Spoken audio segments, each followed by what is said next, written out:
Well, hello, hello. I've got a special guest on the show today from across the pond in the UK. He is a life transformation and golf mindset coach. He provides one-on-one coaching programs to help achieve your personal goals.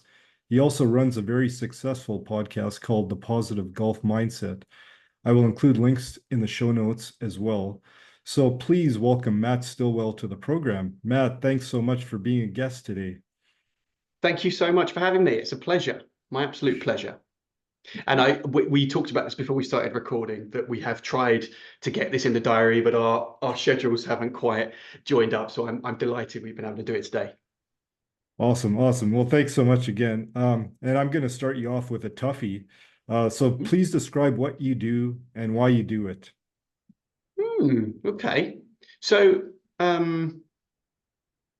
why do I do? Okay, let me start with the what. I like to go why first normally, but let me just explain first of all. So I help people from all walks of life, not just golf, all walks of life. It was a place I started when I was working in the world of bidding, believe it or not. So helping companies to bid for large scale contracts, bid big works all over the world. And part of that process meant that I had to get in with a client, talk to a client, and slowly but surely, over years and years of doing this, you realize that you're actually coaching your client in some way. You're asking them open questions. You're trying to get to the bottom of their issues, of their problems, their challenges.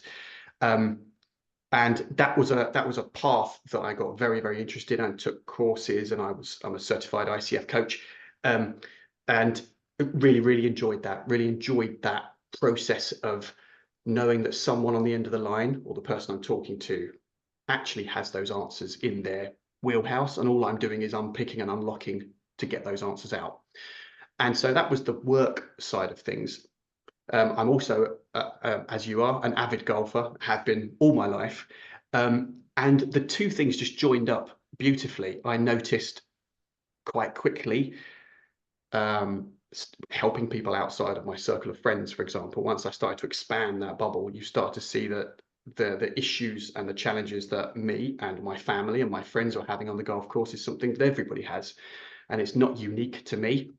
Um, and it became a thing of wanting to help people to just be a bit happier on the course. That was the first place I started, because I saw lots and lots of people spending their Saturdays. We're recording this on a Saturday. I played this morning, um, and it was extremely up and down. So I'm preaching, don't get me wrong, but it's very difficult to put into practice. I'm well aware of that. And so I realized that people were taking their problems home. They were taking their challenges home. They were being a little bit um, difficult to live with sometimes, and that's no good. This is supposed to be a sport and a pastime that we all love. So if I could help someone to take on the game from a bit more of a happier standpoint, in the first and foremost, that tended to improve their game as well as their home life.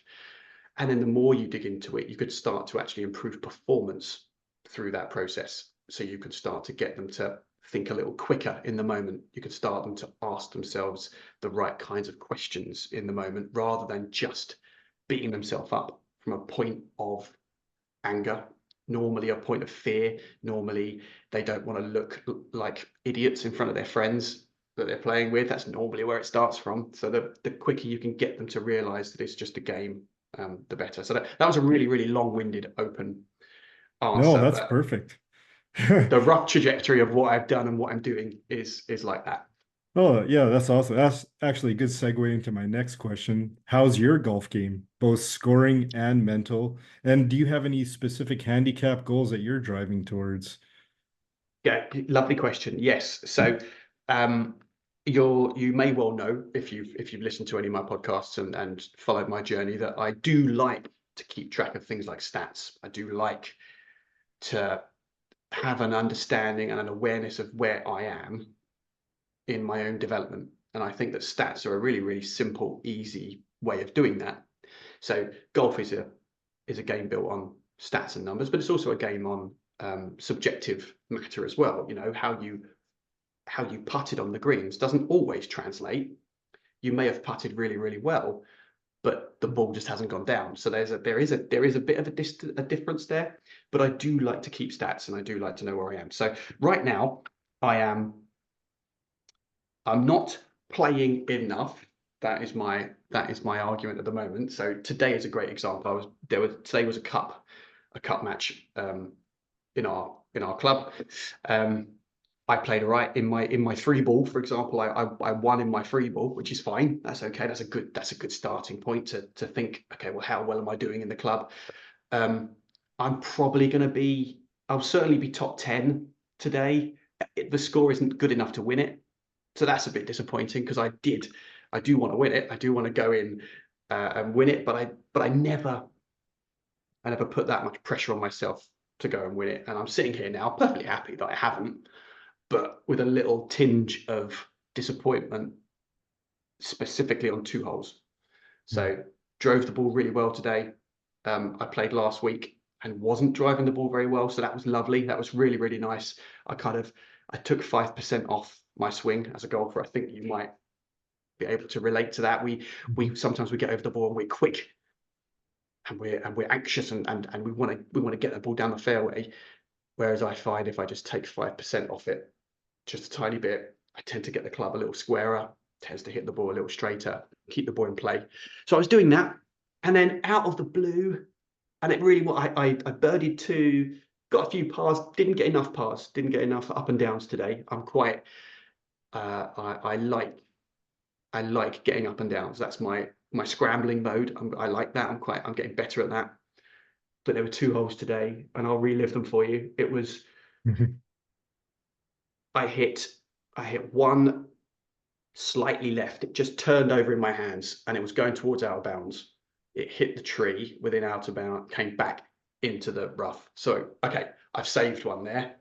So now what we should do is take the medicine, come out sideways, which I did. And then my next thought was, okay, the approach shot into the green, there's a big bunker on the right. That is the place to avoid. There's a lot of space out left. We're going to go left. And that was my thought process. And why I'm saying it is because sometimes it just doesn't work. And I stood over the ball and I hit it right. So it landed in the bunker. Got out of the bunker fine, but then the pattern didn't work. Anyway, next hole, drove the ball. This time I aimed slightly right because I didn't want to hook it left, and it carried on straight right. Couldn't find it. My provisional went into a red stake, so I had to drop out the red stake, hit it back down. So I've now got basically two card destroying holes, and Yeah. so I stood on. I was aware that we were going to do this afternoon. Funnily enough, the thought came into my head in that moment on the green. I putted out, walked off to the next tee box. Kind of, I was proud that I wasn't angry. I wasn't annoyed. I was disappointed. But I was looking back, and that was the problem. So I checked myself. I said, okay, that's done. We can't do anything about that. Um, Even thoughts of winning have now escaped from your mind, which is still not a good thing to think. And so I'm illustrating for your listeners that the idea of mindset is not an easy thing to get right. You can do it every day, and you still need a reminder. You still need to just check yourself, because what I did in that moment was reminding myself that, okay, well, the next shot is the most important. So the next shot was great. I absolutely drilled it down the middle. It was all great. Hit a 7-iron into the green, 2-putt, 4, walk off. So that was great. And I was very proud of having 2 really bad holes back to back and then wiping that slate clean and moving on. So that was a good thing. And to answer your handicap question, yes, I have goals.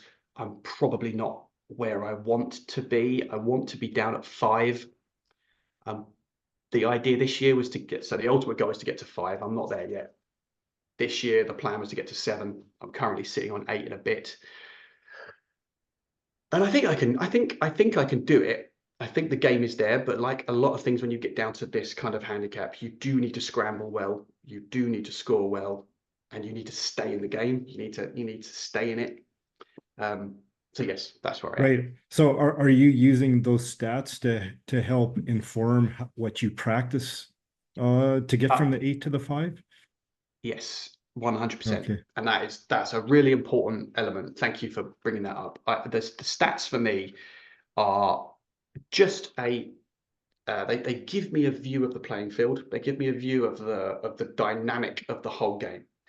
So, like I say, I could come off having putted quite well, but the numbers don't match. Okay, the numbers don't show that. The numbers show that my putting numbers were up, whereas I felt like I putted okay. So what does that mean? Does that mean that actually I'm leaving myself 30 or 40 foot putts for birdie? That's no good. Pros don't want to be doing that. That's there aren't many pros out there that are making anything more than 10% of their 30-foot putts. So the question then is, okay, well, do I need to be working on my wedge play? And that is exactly where it's at. And as soon as you start working on your wedges, as soon as you start working on your chips and your pitches, your confidence level rises, because all of a sudden you're putting chips to 3 foot or 4 foot. Now that is a much tastier way to play golf than leaving yourself 15, 20 foot putts for par. So Yeah. um, the stats have enabled that. We could all go down the driving range and just smash a bucket of balls. That's pretty fun. But actually, I have found that I find the short game far more fun now. And when you play and you have this fizzing feeling of up and down, get that in your blood, get that in your taste buds, really feel it. And I know Yeah. you get it because you're a very good golfer. But for anybody listening who wants to get their handicap down, work on that scrambling, work on those the chipping Yep. and putting, the pitching and putting. Yeah, Vital. for sure. For me, I'm a yeah, I started the season at a 5. I think I'm closer to a 4. I'm trying to get to scratch, Great. as you know, from my Yeah, podcast yeah. title. And I've never been scratch or even close to scratch. So, and I'm getting older. So like I have a lot of factors working against me. But like you, I started using the Decade app and it absolutely tracks everything. So I know where my deficiencies are, like, and surprisingly, a lot of them are in the approach game, and so the wedges.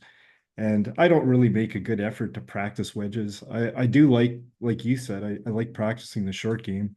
One of your countrymen, I bought his book, Dan Grieve.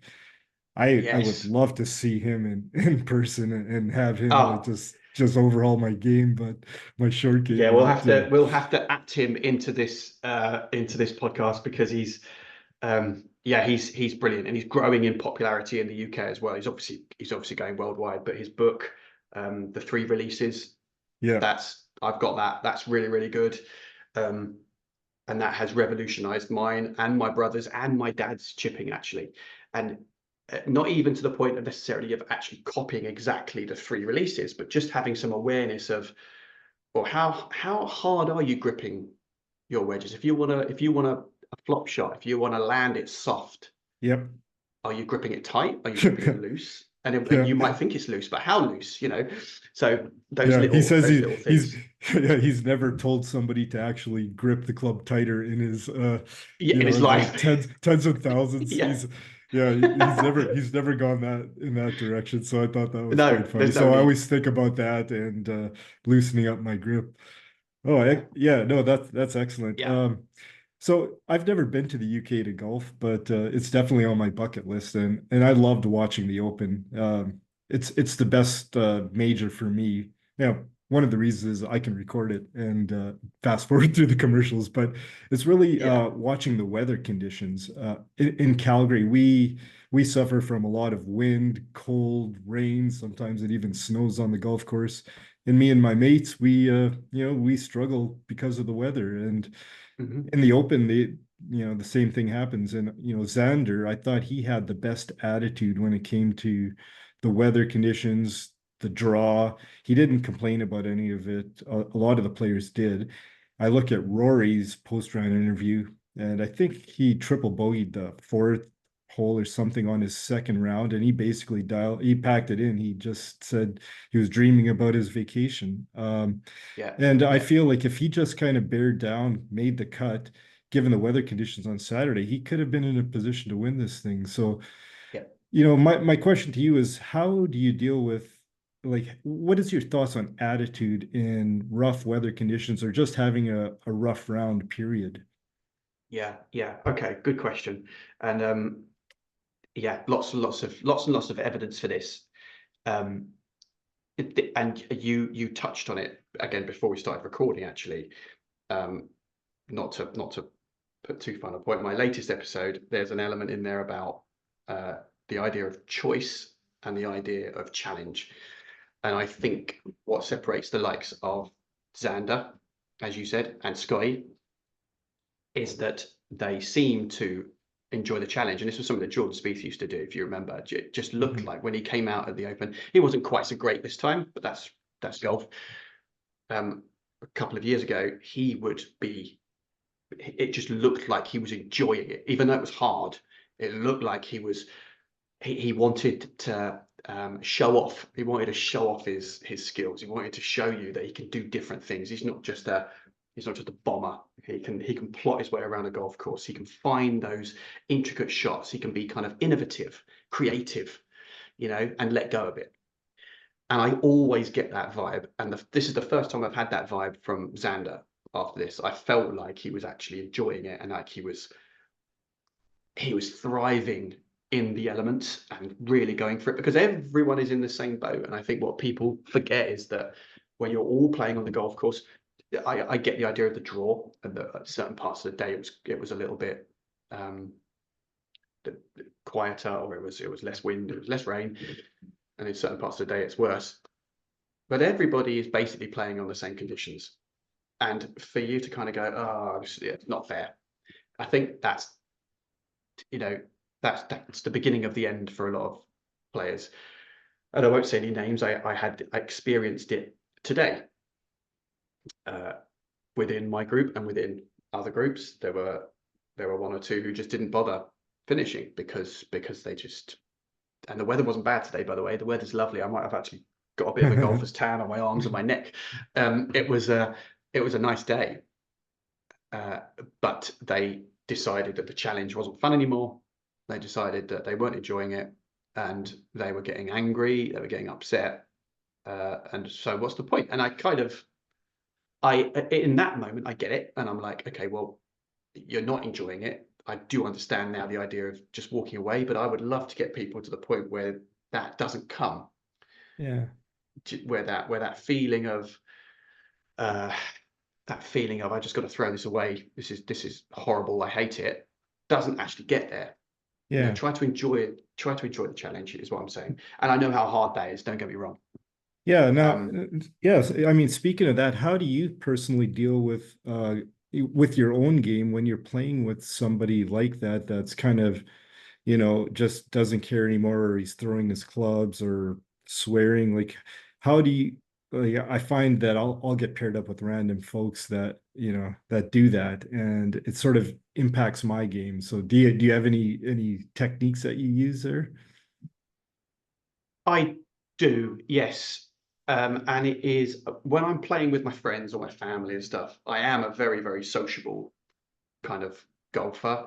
I love to I love to have fun. I love to have a laugh. I love to crack jokes at the right time. And so does my dad, so does my uncle, so does my brother. So I'm brought up in that kind of vibe. But in a competition mode like today, there'll be a bit of joking between shots. But if I sense someone is upset and is getting there, I'm more than happy and more than able to literally just put up a wall, because I'm in competition. I'm not. You're not my client. You're my competitor now. So I'm moving physically away. That's the first thing, and I'm at one with my own clubs. I'm at one with the surroundings. I'm looking at the trees. I'm feeling the wind. I'm staying grounded for as much as I can while they're getting upset and angry. And a bit of me is kind of the competitive bit of me is thriving on that a little bit, and I'm okay about that. I don't let it affect me.